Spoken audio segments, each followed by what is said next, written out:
I open the door and I get out and I have my back to the car and I hear ba-doom-doom, ugh. I was like, what the heck was that?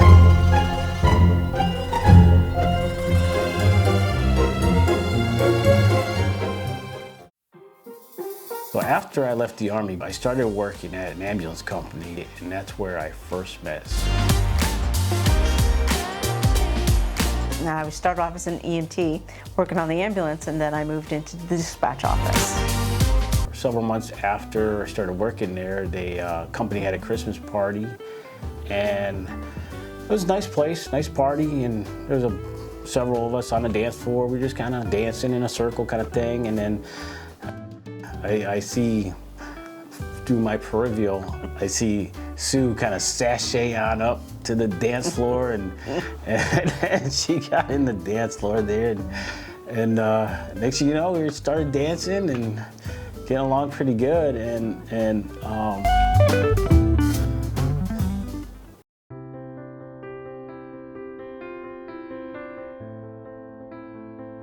afterwards, she said she was gonna go home and take care of her mom, because she said that her mom had fallen and broke both her elbows. And that's where I really took interest in her. You know, up until then, you know, it was kind of like co-worker kind of a thing, but after that is when I really kind of took interest in her.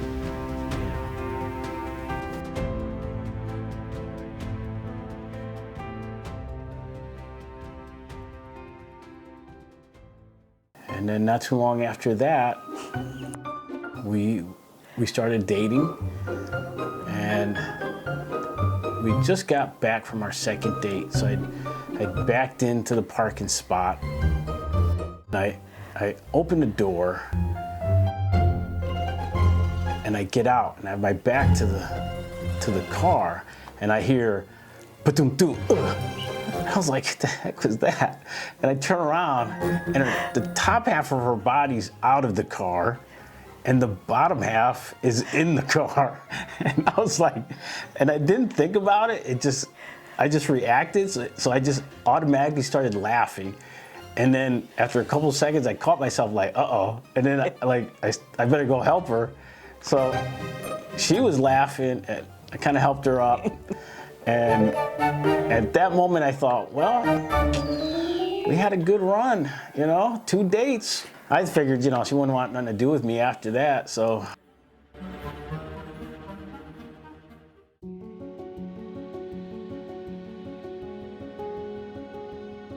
At that time, it was kind of a little different. I was the first non-white guy that Sue had dated. Yep. So it was interesting because, Yep. you know, I warned little Mummy ahead of time. He's Puerto Rican, a little dark-skinned. I just wanted to let you know.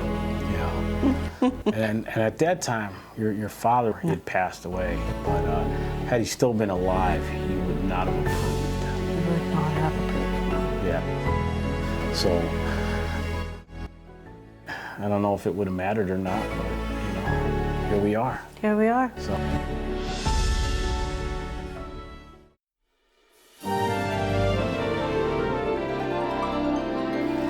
But no, she had a good sense of humor. Thank goodness. Yep. And we kept dating, and we dated for about a year and a half before we got married.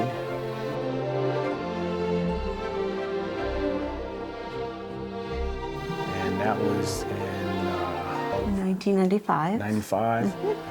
And then about 2 years later, we had our first son. 1997. And then about a year and a half later, 18 we had months. our daughter. We got 2 kids.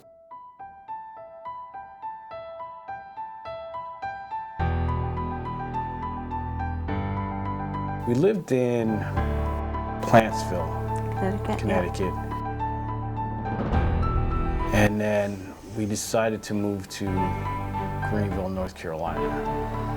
And pretty much just sold everything we had, just about. And we just packed up the van with the kids and the dog. And we didn't have any jobs lined up. No family. No family. We didn't know anyone here. Nope. We didn't have any friends here, and we had visited here, and I just kind of fell in love with the place. It felt like a good place to raise the kids, and we took a chance. A few dollars in savings, and we came down here, and well, we made it. You know? We did. We made it, and you know. People didn't think we would, Yeah. but we did. 2 kids, and 30 years 30 later. years later. We're still together. Yep. You know, so it's a Happy. beautiful thing. It you know? is. My name is Bill, And I'm Sue. and this is our story. I'm feeling high when I'm low. I need it more when you're close to me, close to me. I'm feeling high when I'm low. I need it more Rock when on, you're close to me. Yeah.